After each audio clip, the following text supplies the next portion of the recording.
It is Monday, August 16th, 2021, and this is the iPhoneography podcast.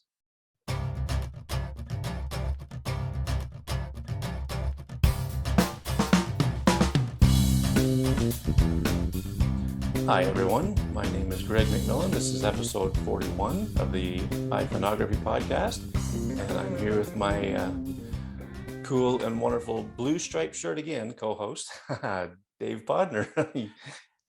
We didn't talk. I got my Harley Davidson shirt on. Oh, okay.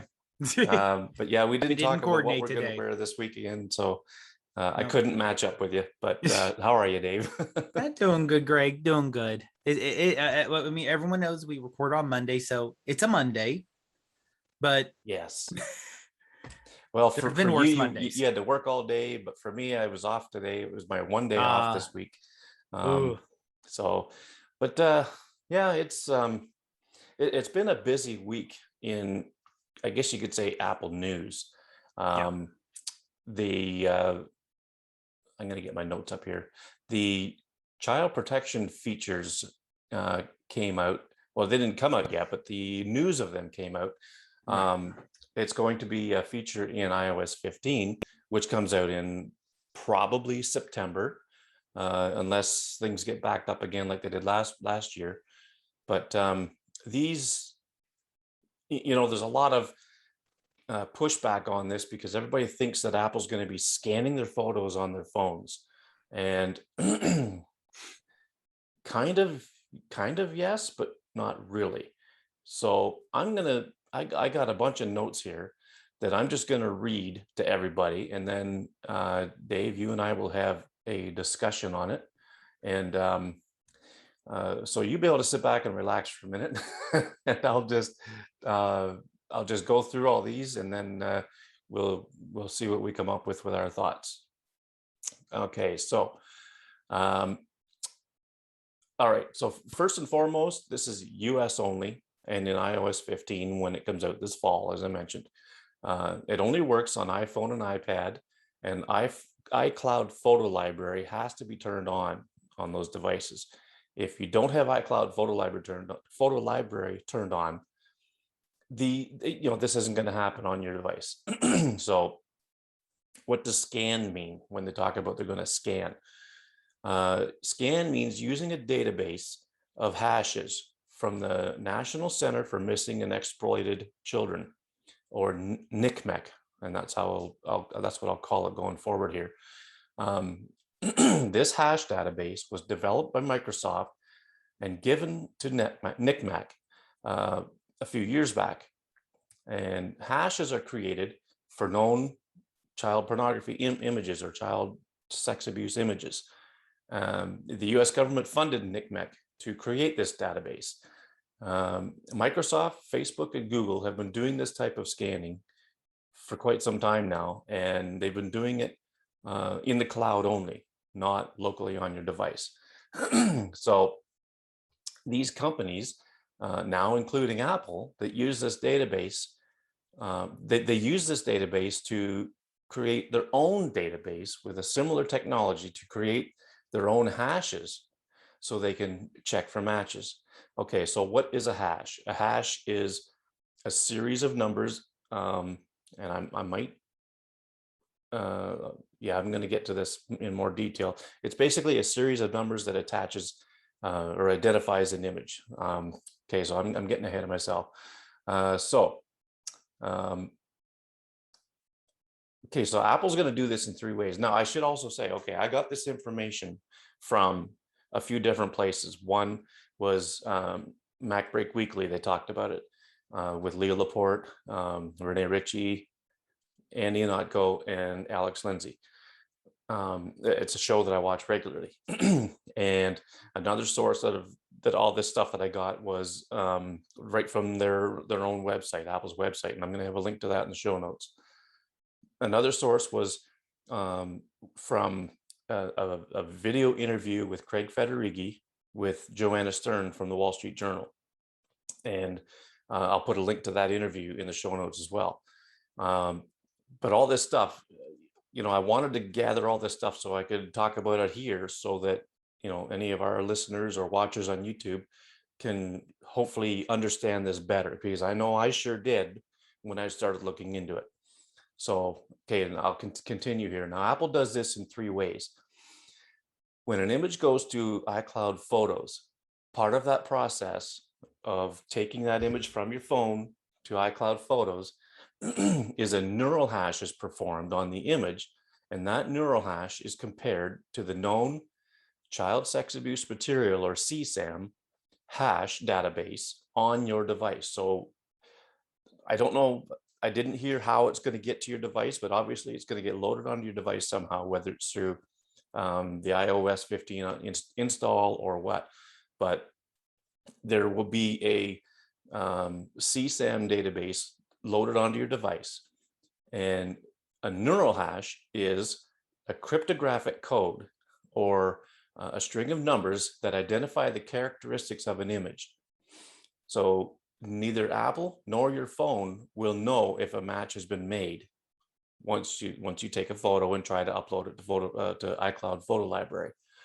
The image and its neural hash are contained in a safety voucher, and now that excuse me, all that is sent to iCloud, to your photo library.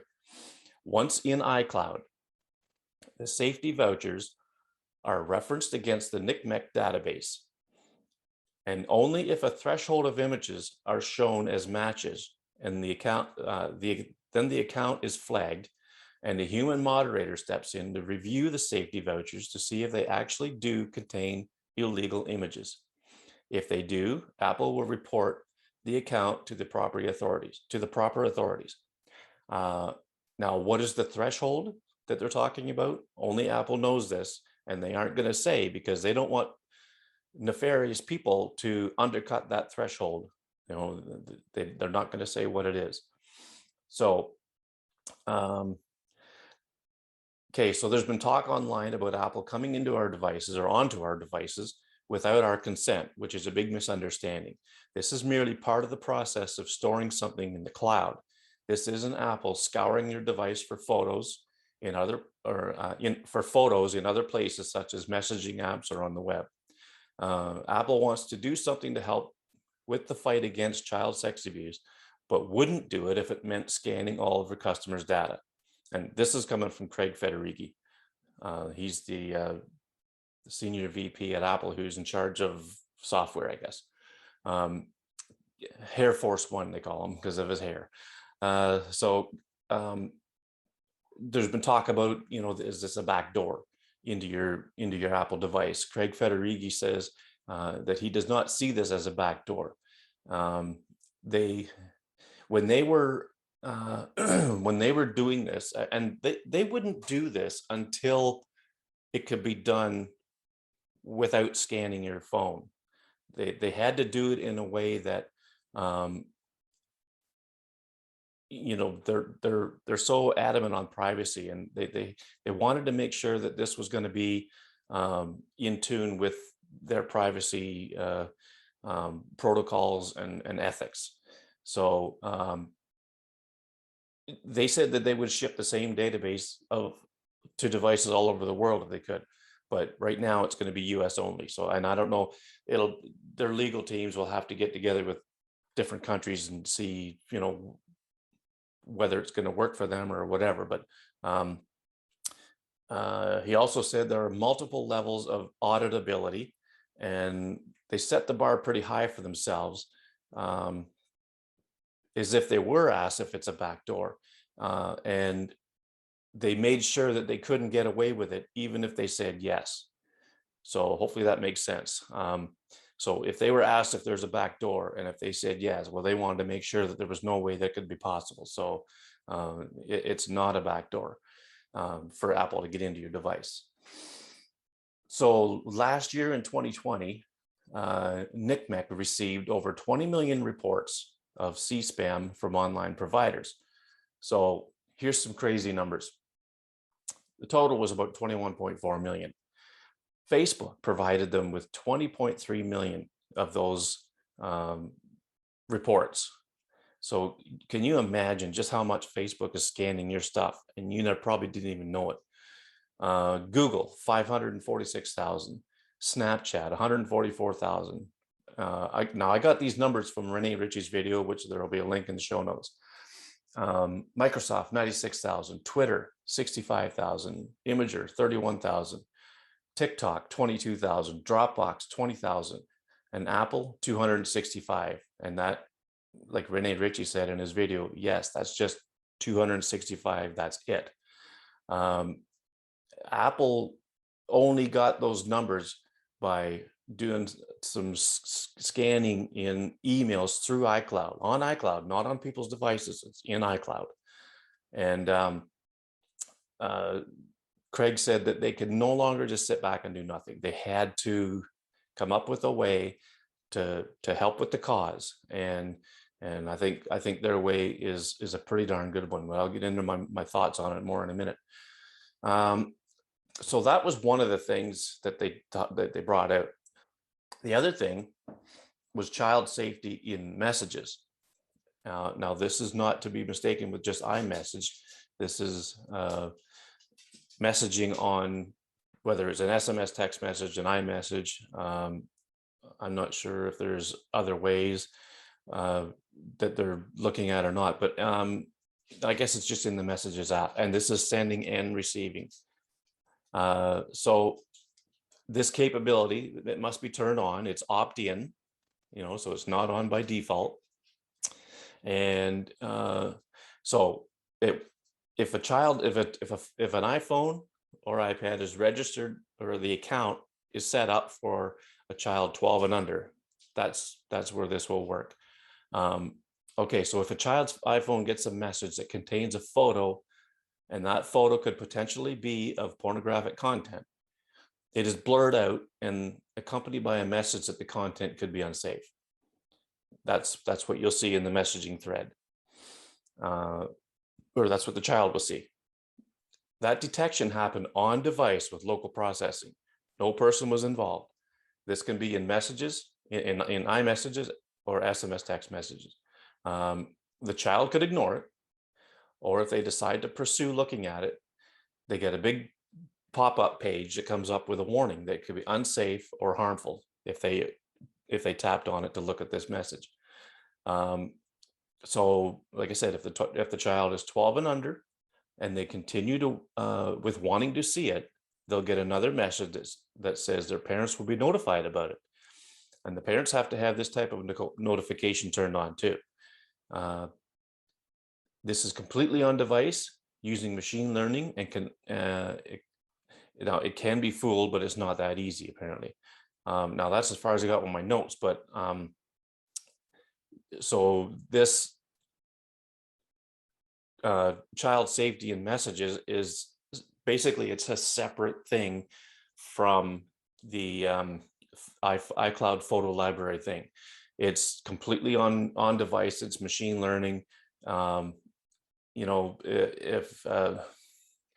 guess if it could be fooled, it could be possibly fooled by, a picture of a child in a bathtub or something. Maybe, I don't know. I mean, I shouldn't even go on about it because I don't know 100%.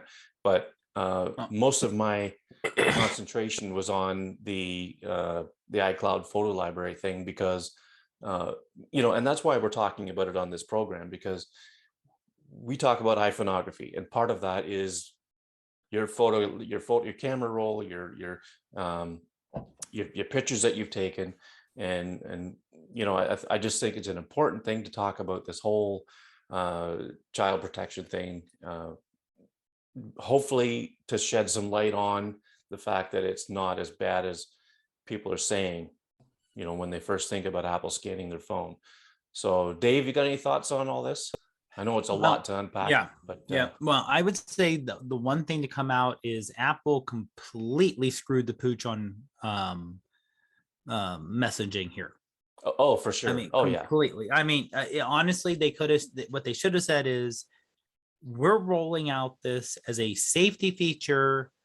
Facebook, Google have already, and I would not know if I mentioned, I hate to say Microsoft being a smaller company, but in terms of photography and image processing, you think of Facebook and Instagram, which is, I know, under Facebook, and Google is your other companies that would handle it, saying Yeah. they do it and we're, because of whatever reason, and it may be out of the goodness of their heart, but Apple's a giant corporation. It also could be, hey, we hear they're starting, that various governments, especially the US government, is maybe starting to require certain things, because that's always when you hear privacy, in terms of government and police people,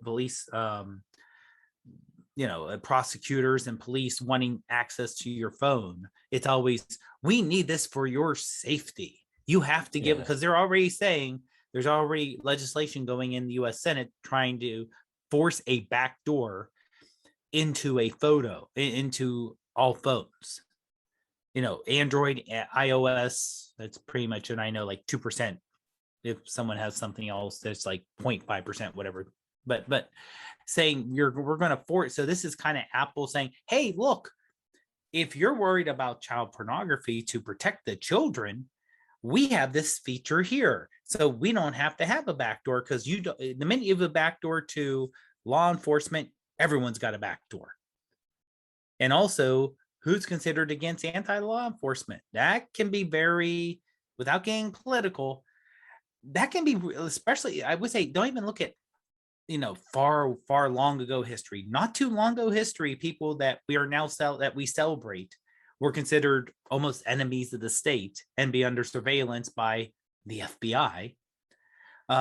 So it wouldn't switch. It doesn't take that hard to switch, to go from, hey, this person's against us, we have to surveil their phone, they're going to use this, to, oh, they were actually a really good person, we should have been on their side the whole time. So the whole, well, if you're not doing anything wrong, what's the big deal? That's, and also, if government have a backdoor, criminals have a backdoor, and other hackers have a backdoor. So I can see Apple doing this first. Yes, it needs to be done, but also as a hedge against this.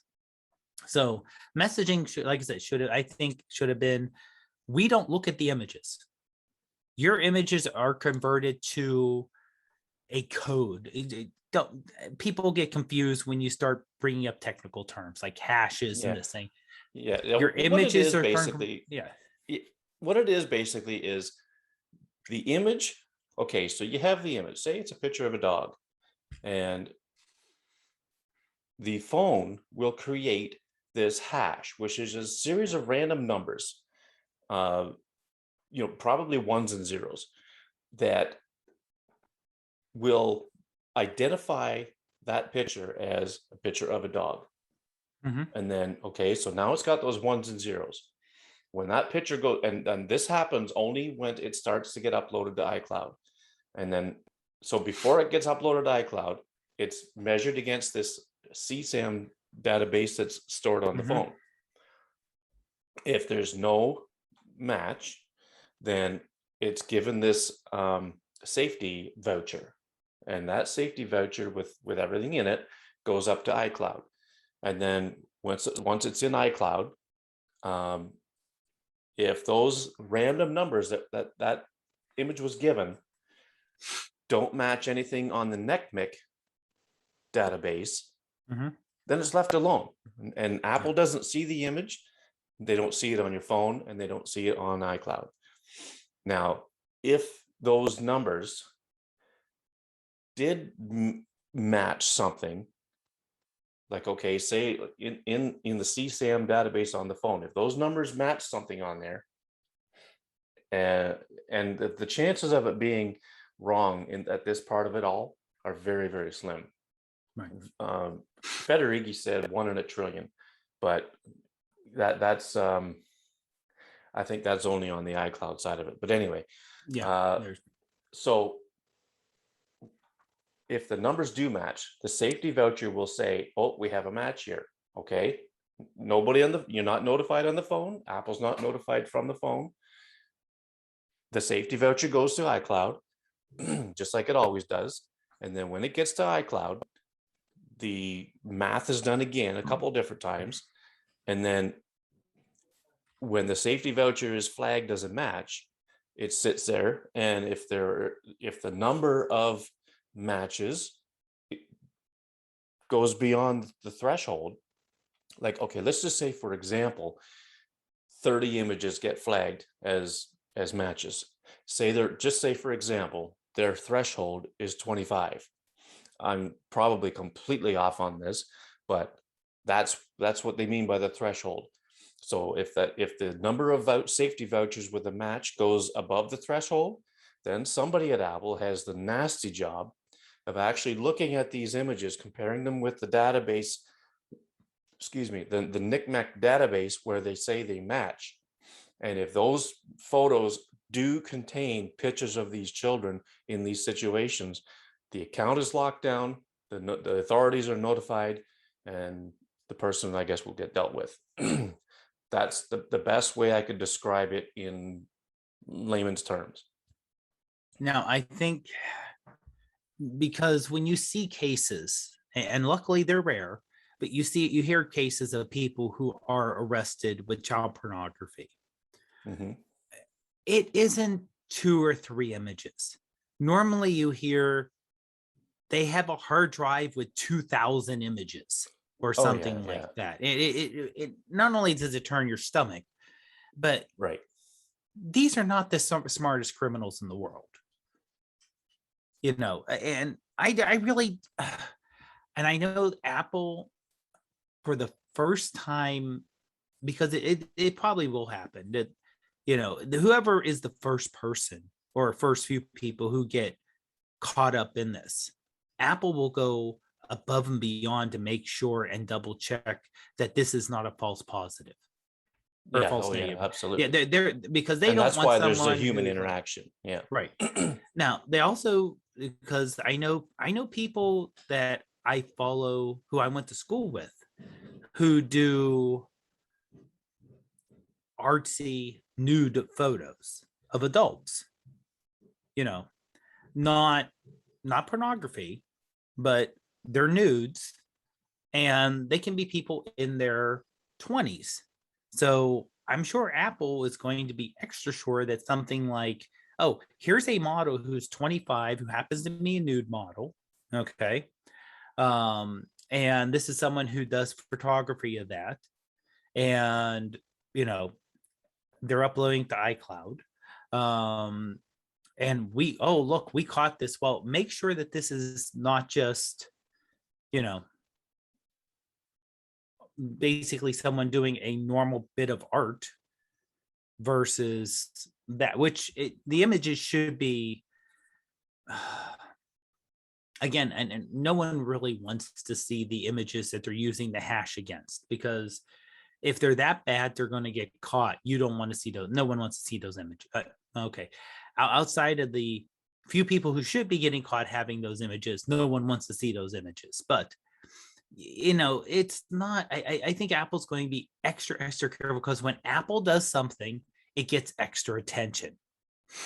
And that's something Apple, I think, forgot about when they came out with all this, is that just because Apple said it, everyone's paying attention, even though Facebook and Google have been doing this for years and years and years. But no one even thought about it, because they either didn't tell people or they just put a press release out. No one paid attention to it at the time. Yeah, and I blame partly the media outlets who, took this story and ran with it. They did so without probably without reading all the source information on Apple's website. The first thing they said was Apple's scanning your phones. Well, that gets a hair up on everybody's neck, because, oh, whatever happened to Apple being all about privacy and security? Well, people, they still are. And they're not scanning your phone like you think they are. They're just creating sets of numbers and matching them with other numbers. They don't see your photos. They don't see anything until the threshold is broken. That's the only time they'll see any of your photos. And it's only if you have iCloud photo library turned on. If you don't have it turned on, they can't scan nothing. And this is hindsight being 2020, but they really should have did more than just have a press release put out. Yeah. They needed I agree. they needed some kind of event or something where you would have Craig come out, have Tim come out, have the uppers come out and Well, say, they could have made a video like Tim Cook made when he talked about Apple's, uh, you know, uh, not a fight or whatever, but Apple's proponency to privacy. Like Tim right. Cook come on and said, we believe that privacy is a human right and all this stuff. Well, Yeah. that's what they should have done, is put these videos out, and hey, if it Mhm. took a half an hour, so what? But Yeah. at least they could have had their chance to be crystal clear about it before the news media outlets took it and ran with it. Yeah. Which And honestly, the news media, they're going. I only partially blame the news media, because Apple also does this, and they've done it in the past, where they will come out and say, "Look at this brand new amazing thing," and a few really good news outlets will say, "Yeah, Android's had that for 2 years now," but yeah, most news outlets will say, Apple said this is a brand new thing. Here's a brand new thing that Apple came out with. And they don't, because either the reporters are paid by the article, so they don't have time. If they want to make a living wage, they don't have time to do the research. Someone yeah, like Rene Ritchie, who, his thing is privately funded, where he can put a video out a day, but he goes into great details and he can actually do all the back work. Same thing with like for MacBreak Weekly, like Andy Anako, or Alex Lindsay.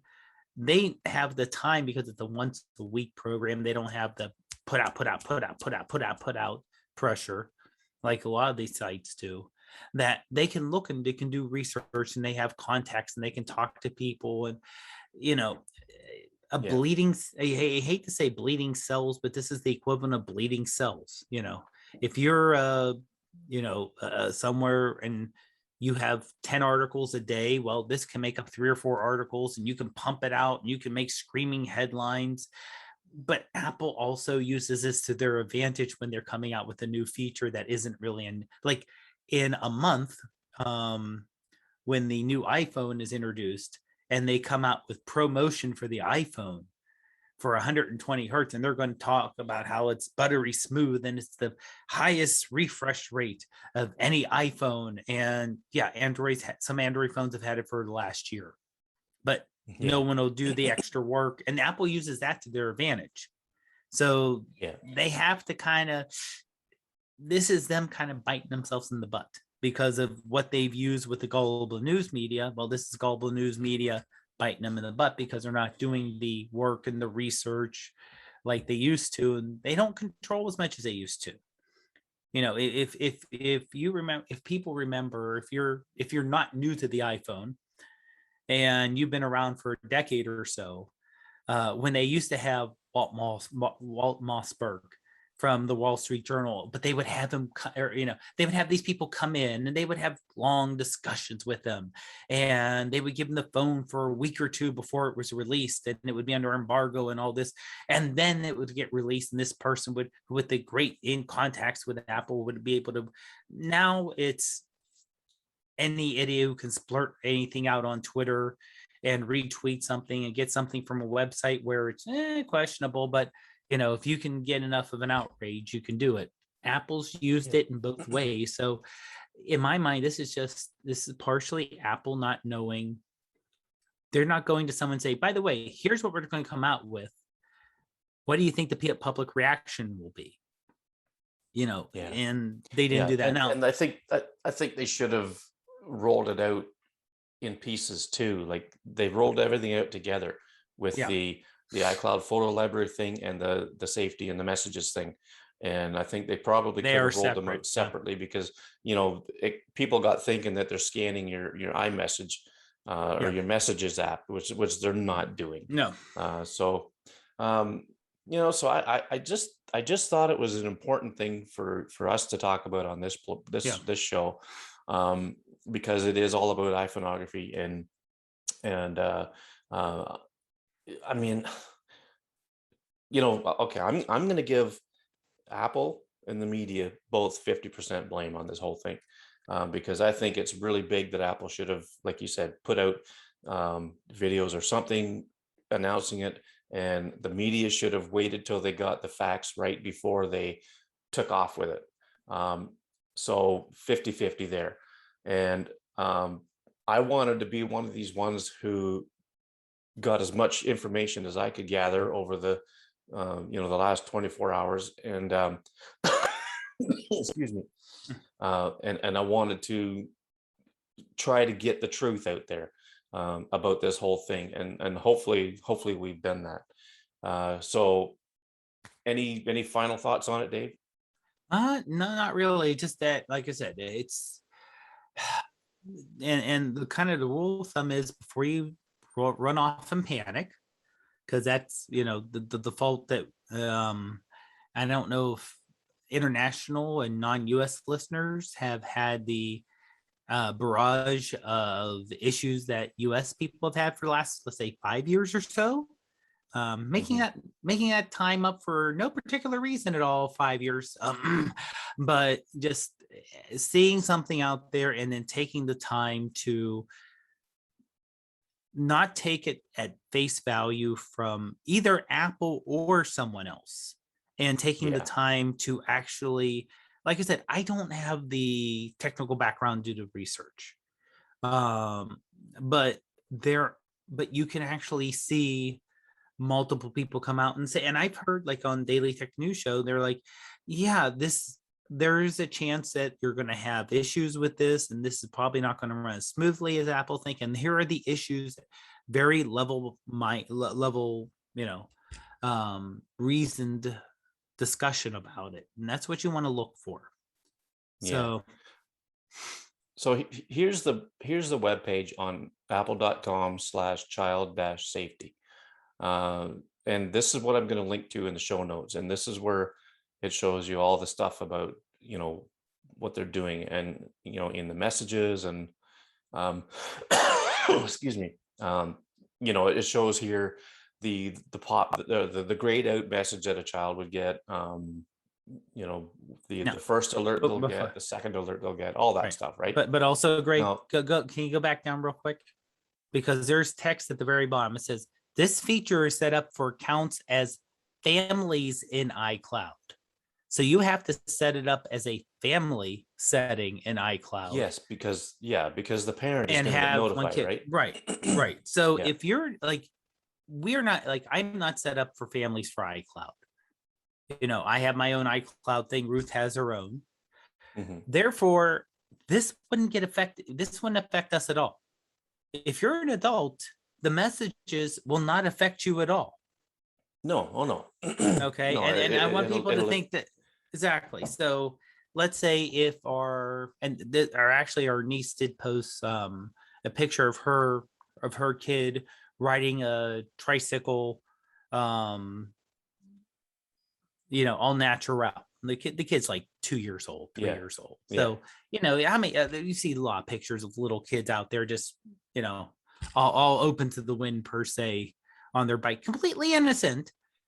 Okay. Now, our niece is 30. We're older. If she decided to text this to us, this still would not be caught up. No. So, and this is some of the messaging because it only happens Apple on a phone. It only happens with a phone where the account on the phone says that the person is 12 years old and younger. That's it. So that is, like I said, but having this come out as the CSAM detection at the same time, you're mixing message. And again, one thing Apple traditionally is really good at is getting their message across. And this time they did not do a good job with getting this across. They screwed up big time. Yeah. So further down at the, if you're going to look at this webpage, definitely go to the bottom, because down at the bottom here, this is where all the meat in the sandwich is. So for the technology summary, for instance, for the expanded protections for children, this is where you're going to see stuff where they actually show you graphs and things like that. Like, okay, like this one here, for instance, this is Okay, so the CSAM database gets loaded onto the phone. So you got the list of image hashes from CSAM, then you got your photos, and then do they match? And then that goes into a safety voucher. At this point, nobody knows if it's a match or not. And then it goes up to iCloud, because this is happening on the way to iCloud. So then now the photo with the safety voucher goes up to your iCloud photo library. And then right here, it says the threshold not reached, no content visible. The threshold is reached, all content visible and unlocked, because if you get enough of them, then it gets reviewed by Apple. That's the time when the threshold gets reached. If the number of safety vouchers show that there's a match, and if that threshold is reached, then somebody at Apple has a nasty job of looking at the stuff and actually doing a report and sending it to NCMEC. That's how it works. So I mean, these are. Oh, and here's another one. Okay, this is a really good illustration here. You could take a photo that is, color corrected, edited, cropped, all that stuff, but the hash will be the same because it's just from the same photo. So it's not like people can, the nefarious people can alter a photo in such a way that they think they can trick it. Well, it ain't going to work. So then there's just way too much to go into detail about now, but excuse me. But that's the meat and potatoes behind how this works, and it's a really good read, even if you don't understand it. It's worth looking at, because their visual slides that they put in there will help you to understand it a little bit more. But not only that, go ahead. I was saying, and more than likely, if you're listening to this podcast, your friends and family are probably coming to you with questions, because you're known as the iPhone photography person. Yeah. Oh, yes, you're the one who takes you take some great photos. I've heard about this about Apple. Do you know anything about it? And if you can be someone who, like I said, we're not saying go out there and be Apple evangelist. Don't do that. But if you can come and say, here's what I've read, here's what I understand, and here's what's going on, be a source of information that is a good source of information. Yeah. And, like I said, and by all means, Dave, you and I are not professors. We are not specialists in any of this stuff. No. But we just want to get the truth out there behind, excuse me, behind what's happening with it. So, and you're right. I mean, I don't know, like you, I have people in my family coming to me, and my daughter-in-law just finally got an iPhone. But she sells candles and stuff, and she says it's fantastic for taking pictures of what she's doing, right? And I've noticed a pretty significant difference in the quality of pictures from her old Android phone. Not slamming Android, but we love everybody. She's quite happy with it. My son has had an iPhone for years, and he's been trying to tell her, look, get an iPhone, be a blue bubble. But so, all right, so that's it for that. I just hope and pray that we got a positive message across about this whole thing, and that it's not as bad as people think. So moving on now, there's a new photo sharing app in town. And when I say in town, I mean globally, obviously, but of course, now everybody knows that Instagram has been very upfront about the fact that they're not that concerned about being a photo sharing app anymore. It's all about video with them, with the reels, and they want to take on TikTok and whatever else is out there. So it's got a lot of photographers kind of up in arms about, okay, well, if Instagram really goes south as far as photo sharing goes, what are we going to do? Where are we going to go? And there's a couple of players that have come into the game over the last few weeks. One of them is Gala. I lightly touched on them. I think it was in the episode where we talked about the community aspect of mobile Okay. photography, right? I didn't go on too much about it because they're fairly new. It's a small team of, I think, only 2 guys working on the development, and it's a little buggy right now, but it's coming, you know, and it looks like it holds some promise. But the other one is Glass, and yeah, GLASS, Glass, and it's now one of the developers did work at Facebook, and I only say that to say that he's got some pretty good clout with his coding knowledge, I would say. But there is no algorithms in Glass. There's no no ads. Now I'm going to share my screen again and show you their website. It's all about the photography. Okay, that's all they care about is the photography. You know, and the community aspect of it. So it's for professionals and amateurs alike, they say. This shows you the interface on the right here. You know, very, very photo centric. I mean, you don't even see who the photo is from, Right. until you swipe to the right a little bit, and it'll expose who took the photo.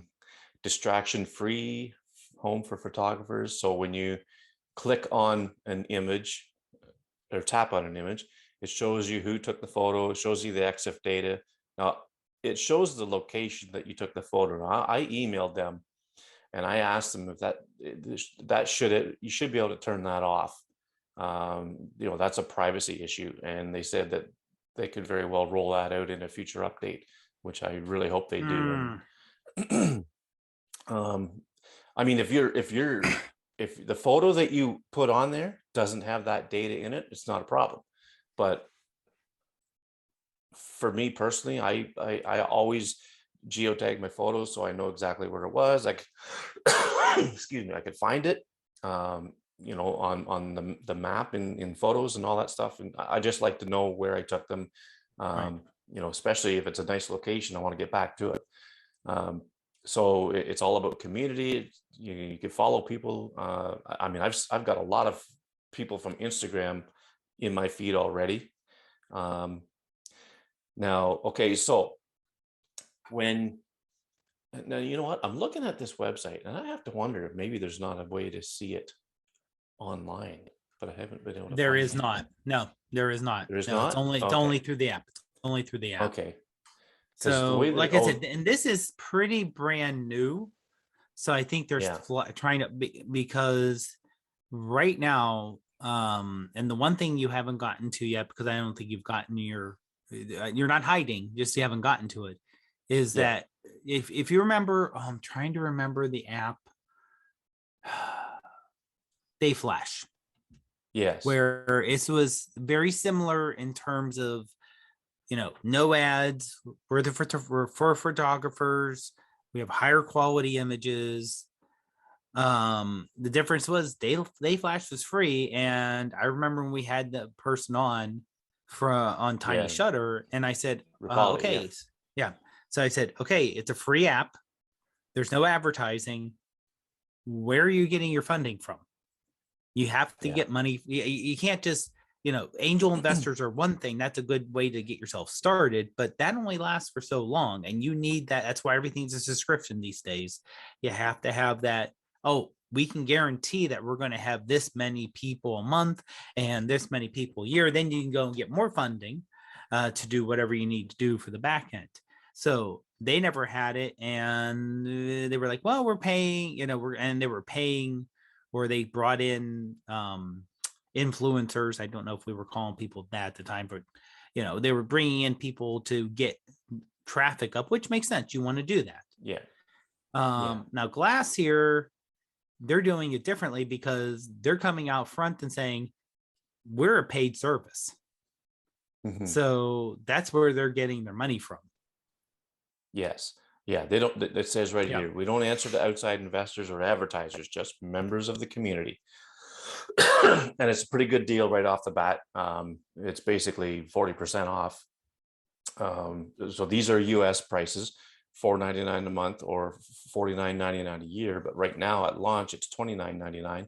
So for me, it was like $34 or something like that. I forget what it was Okay. exactly, but I paid, you know what? I bought a year because I want to see where it goes. And I really think it's going to go, go places, because the And there quality is of the app is so good. Yeah. Now there is a Um, 14-day free trial also. That's not oh mentioned yeah, there, but when you yeah. sign up, it says we're going to give you 14 days, and but you do need to give us, and I was only able to sign in with Apple ID. That's the only option I had. Yeah, I think that's what I did. And I try to do that as much as I can, to be honest with you. Right. But I like the if you idea don't, of but there's no, obviously there's no fine to sign in with Facebook because they're privacy focused. You don't want to have Facebook on you, and they're going after a Facebook company, right. as a direct competitor. So you don't want to have the same thing with kind of Twitter, where a lot of people are using Twitter now for their photography because of Instagram saying, Mhm. we're not into photography. You're like, okay. But you can't create your own user ID and password, which I understand makes it easier, but if they want to expand beyond iPhone, they're going to need that because there are enough Android users out there Oh that yeah, yeah, they don't have an Apple yeah. ID. So There's people screaming about the Android side of it right now, and yeah, excuse me. I don't know if they plan on looking at it for Android or what, but you can't leave 50% more than, let's say 50% of, let's say, US and Canada. But once you're outside of US and Canada, Android is the vast majority of phones out there. yeah. And the only problem with developing for Android is there's so many different phone makers, right? That's the Right. biggest thing. Like that's why Moment, the lens company Moment, Mm-hmm. stopped developing their camera app for Android, because it was, too much there's too much involved in coming up with the different Right.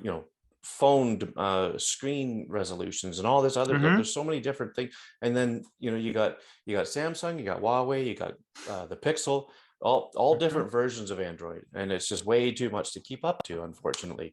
So there's other places like Snapseed that are doing it, but Lightroom Mobile, I believe they're keeping up on the Android side of things. But I mean, these are big companies, Right. and Right. this company is just I'm not sure how many people are in Glass, but it's founded by Tom Watson and Stefan Borgi, I want to say, but I probably butchered that.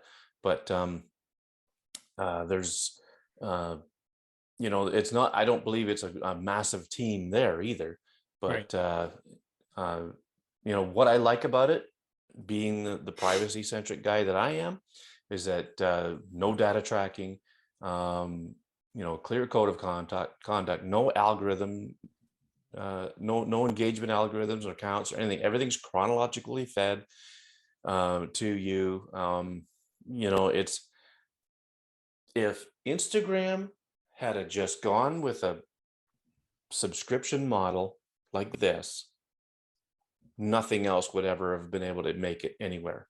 But because they don't, okay, let's get back to scanning your phone.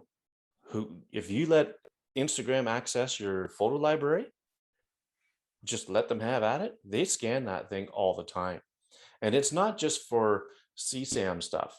It's for identifiable faces. It's for all, they scan it for everything. Mm-hmm. So I shut that off, and I only allow selected photos to be seen. And once that photo is uploaded, I'm back into my settings and I'm disabling that again. I don't let them, same with Facebook, I don't let them have access to my photo library.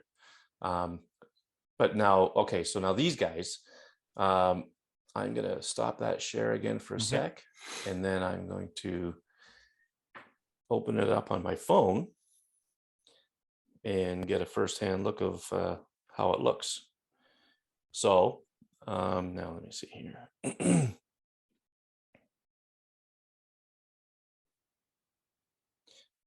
Also while you're doing that, since it is, and most people will not do the yearly plan, they will do the monthly plan because people don't like to put out big amounts at once. They rather put out smaller amounts even. But at $5 a month, I don't see this as becoming an Instagram competitor or replacement for most people. It probably won't, because I mean, excuse me, Instagram has so many users. Right. But right. even if this, like, what I'm seeing for me personally is a lot of iPhone shooters are coming on here. And that's where I gravitate to on a social platform. I do follow photographers that do, traditional photography for sure, because they're damn good.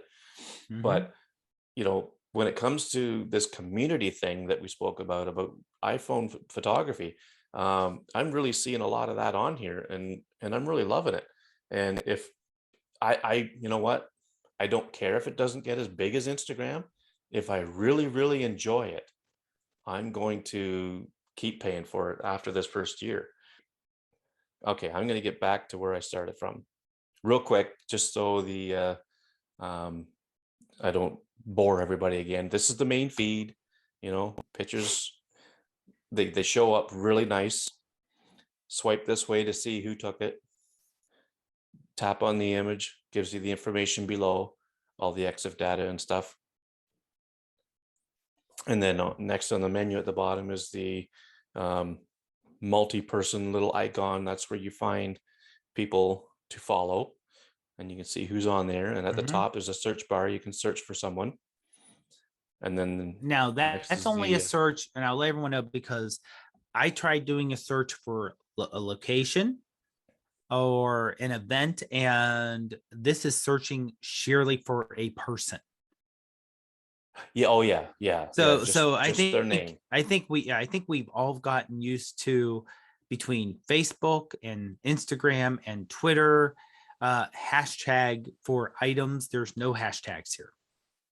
No, that's right. Everything's just by name on the search field. Right. Okay, so then go to your profile, and then now there's the YouTubers can see my username just at Greg, and usernames are all lowercase. That was something they clarified in their last update. But you can put your name, display your name, of course, but your username, the @ and then the username can only be lowercase. So then, there's my feed, it shows same things. Swipe to the right a little bit to see what the title of the image is or whatever. Tap on the image, shows you the data at the bottom, and you can comment on the images.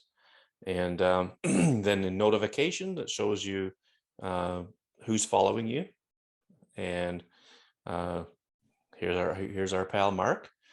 He is at Sadowski Photography on Glass, and these are the night pictures that he took. And for those listening, oh excuse me, I got a tickle in my throat. My favorite one is one of it looks like a pier or a walkway, maybe along a harbor or something. Let's see, it doesn't say where it is, so he's got the data removed from his photos. But it's at night, and it just shows these street lights along the one side of the walkway with these benches on the other side, and there's a tree there. And just the way he's framed the lights to go around the tree like that, the curve. Oh, it's so cool. I just love this image. Marc, if you're listening, fantastic. And then some slow shutter stuff like waterfalls and stuff. And yeah, great feed by our pal Marc. And then now if you go to the profile, to the multi-person thing, like the search field for finding people, down in the lower right corner is where you're going to see messages. And these are, I had 3 invites, and these are the folks that I sent them to. You, Kevin Barrett, who's an active member on the Artful iPhoneography community on MeWe, and Marc. Now, hopefully I'll be getting more. And I know I've got one of them spoken for already. So if you want an invite to Glass, hit me up on Instagram or Twitter or Greg at iPhoneography.ca, and I'll see what I can do. It'll be first come, first serve, but I do have one invite already reserved. I haven't seen that person on here yet, so I don't believe they have it yet. But anyway, so that's the that is the way Glass looks now. Something that should be mentioned is excuse me, and I will show it with, say, this picture here. Now you notice that in the feed you see the whole photo, but if it's wider than a square, and when you tap on it, you have to scroll back and forth to see all the Right. detail of the image. And even if you rotate the phone, it's this is a portrait only app. Yeah. And you know what? I'm okay with that, because Instagram was always that way. Well, remember Instagram also I mean, started off as square only too. yes, that's true. And Instagram still doesn't have an iPad app. Not that I'm bitter, No. but Instagram does not have an iPad app after all these years. I think you should, especially if you're building yourself as a high-end photography. And after all, this is not, this isn't for, if you have to pay at least $5 a month, or at most $5 a month, but if you're otherwise paying $30 now a year, but after the launch, $50, you're not going to have Aunt Joe and Uncle Frank being on this app like they are with Instagram. So if I want to see an image, and there were a couple images I wanted to look at, and you have a widescreen. We all have widescreen phones these days. Ever since the iPhone 5, they've been widescreen phones. So if you take a nice 16:9 photo, or even close to a wide photo, I want to be able to see the whole thing, not just this little bit that comes up here when you're in vertical, portrait mode, not landscape. So that to me is a negative. That to me is a negative, to be honest. And I did try to upload a photo that I didn't realize, but was cropped even narrower and wider than 16:9, and it blocked me. It says 16:9 is as wide of an aspect ratio. Please go and adjust the photo to upload it. So 16:9, they won't go like a big panoramic. They won't let you do that. Okay, that's interesting. So yeah. So there are, like I said, it's a beautiful app. I don't know, honestly, if I'm willing to pay the money for another social media app. This also could be the difference between, let's say, someone who has a subscription to and I had, this may be, the wrong thing, but if you're someone who's willing to pay for a subscription for a arts magazine, or various things that you can have it on your table that will add, the look is just like, oh, this magazine here, yes, it does cost $15 per month, but feel the high quality of the material and look at the photography and look how beautiful it is. If you're someone who wants that and that's a value for you, this looks like a good app. But if you're someone who's like, oh, I have this thing that I like to read once in a while, and it's nice, but if they use cheaper, or if they don't have this, or maybe this isn't the greatest, I'm willing to live with it. By the way, so that's why I'm saying this to me is not a competitor to Instagram. This is a separate set of people than Instagram, because it seems Instagram, like you said, Instagram is not, this is my highest quality shot and look at it's amazing. Oh, what do you mean they reduced the quality for upload reasons? But it seems like Instagram, ignoring the ad reason, remember, it is a free thing, so you're going to get ads. But most of the photos I'm seeing uploaded are people's day-to-day lives or events or things that are happening to them. They're not these kind of photos where you can tell, obviously, someone not only took effort to shoot the photo, but to edit the photo, to do color corrections, to go the extra step, or multiple Yeah. steps. So two different markets here. I'm thinking there are two different markets. So it's definitely, especially since there is the 14-day free trial, it's definitely worth checking out though. And seeing, Oh yeah. give it Yeah. a good, give it the 2 weeks, see if it's something that you do want to keep up on, see if it's something that you find of interest. And the one other negative, which I know may be positive for some people, there's no liking. No, there's no like counts No, or anything like no. that. Well, no, It's strictly not just, only, yeah, not only just counts, there's no liking. no. So If if you like, like it, then you have to you comment have to on it and say comment so. on it. Yeah. So it's like I said, it's not, that's why I hopefully people don't say, hey, people on Instagram, if you want an alternative, come to Glass, because this is not an Instagram alternative. This is, hey, you're someone who's been familiar with photography. You used to use maybe Flickr because Flickr had higher quality back in the day. And you were used to using Flickr photo albums and that to show off your photos, and you're a little you're serious on your photography. You want to be with other serious, either professional or amateur, but serious photographers, not someone who's going to put up 10 photos a day probably of an event they went to, but someone who's putting out, these are the photos that we go up for the iPhoneography awards they have. Yeah. Yeah, This is so something like, it's like an online gallery of right, maybe some of your better images, right? exactly. And it's for me, okay, I'm only going to speak for me. I'm happy to pay $5 a month or whatever it is, Yeah. for no ads, no data selling, no algorithms, all that stuff, just to see a organic feed of images that people put on. And at first I thought it was so strange not being able to double tap to like an image, right? Yeah. But then so I'm sitting there and I'm looking at it and I'm thinking, okay, oh, I can't do that, I can't like this. But you know what, I can comment on this person's image and I can say that I like it, and that can generate a conversation. Right. To me, that's worth it to do. Like I love being able to, and I've always said in the past, I need to comment more on images. Well, this is now forcing me to do that because it's the only way to let that person know that I really like their photo. And I'm okay with that. I'd gladly pay for it.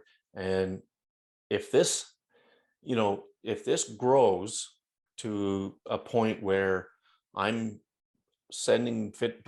posting photos here way more than I am on Instagram, I'd be hard pressed to stay on Instagram. Now, mind you, I do like the community aspect on Instagram, but if the photo side of it really takes a dive because of they're pushing this video thing all the time, I don't know.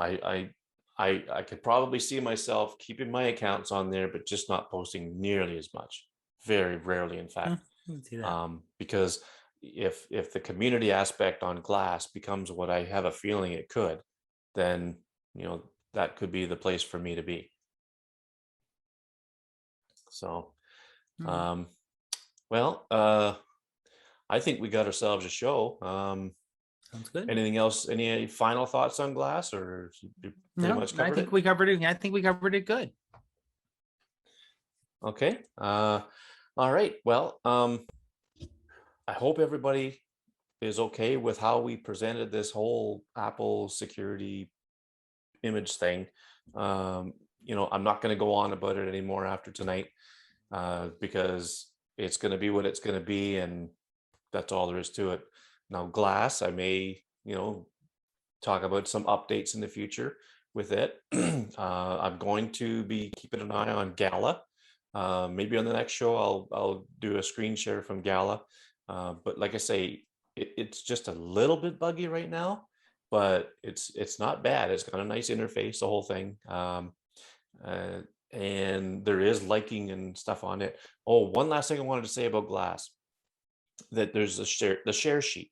So when you put a photo on Glass, you could share it to Twitter, Facebook, I think, email, text message, all that stuff. You can share, and what it does is I believe it shares a link. So maybe that's in the on the website. What I thought I saw, it was, you could look at it online. Maybe it was a shared post that somebody, you could actually see it. So I'm gonna maybe try that tonight or tomorrow or something like that, and see what it looks like. But I guess, okay, so we're gonna have as many links as we can to all this stuff in the show notes, and show tonight. tell everybody where they, tell everybody where they can find you, Dave. Yep, you can find me on Instagram, Twitter, as Prof Pod, and on Facebook as Dave Podnar Jr. I'm on Glass for now. I can't guarantee I'm going to stay there after the 14-day free trial. I'm trying to give it a fair shake. But I'm also Prof Pod there too. All right. And you can find me on Twitter at McMillan_photo, on Instagram, McMillan photo, just at Greg on Glass. And I'm in the Tiny Shutter Facebook group on Facebook, the Artful iPhoneography community on MeWe, and oh gosh, where else? Anyway, about.me/McMillan. That gets me everywhere. Yeah. Safest thing to do. Yeah. Oh, and I wanted to, I meant to say this at the beginning of the show and I forgot. I wanted to bring up that, okay, there was a bit of a hesitancy in this show coming out, or the last episode coming out, because it was something to do with the feed. I don't know where it went wrong, but it was like almost a week late getting out to some people on some of their podcast feeds. And Anchor, and because they own Spotify now, it was on Anchor and Spotify almost right away, I think. But then when it comes to like the Apple Podcasts app, even podcasts on the Mac, Overcast, Pocket Cast, places like that, it was like 5 or 6 days before it finally made it out. I even re-uploaded a different audio file in case that file was corrupt, but the people at Anchor said that it was working fine for them, but yet it wasn't working for me, and I'm assuming a lot of other people. So I do apologize for the lateness of that one, but hopefully this one will get out there without a hitch. So, okay, well, thanks everyone. Thanks for sticking around, and don't forget to look for the iPhoneography podcast on YouTube, and you'll be able to get a good visual of everything that we talked about, and we'll see you all in the next one. Have a great week, everyone. Have a great one. Great.